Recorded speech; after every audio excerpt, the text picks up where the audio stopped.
मित्रांनो, हेच आहे ते ठिकाण, की ज्या ठिकाणी आपल्या अख्ख्या महाराष्ट्राचं लाडकं दैवत हो, आपला विठुराया ज्या ठिकाणी होता, तेच हे कर्नाटकातील ठिकाण हंपी आणि हंपीमधील या भागाला म्हणतात विठ्ठलपुरा.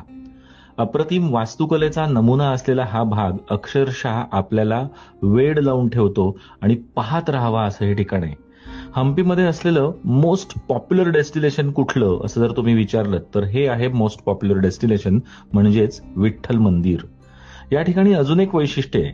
ते असं आहे की या ठिकाणी असलेला हा दगडी रथ की ज्याची चाकं जागेवर गोल फिरायची एकेकाळी.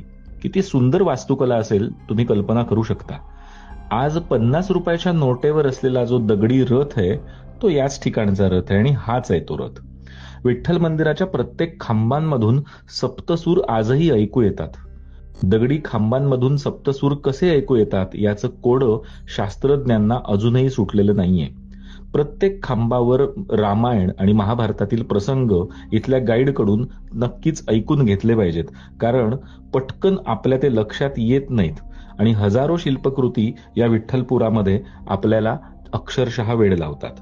या ठिकाणी आत्ता विठ्ठल नाहीये. मुघल सुलतानांनी जेव्हा आक्रमण केलं तेव्हा काही महिने या ठिकाणी फक्त तोडफोडच झाली.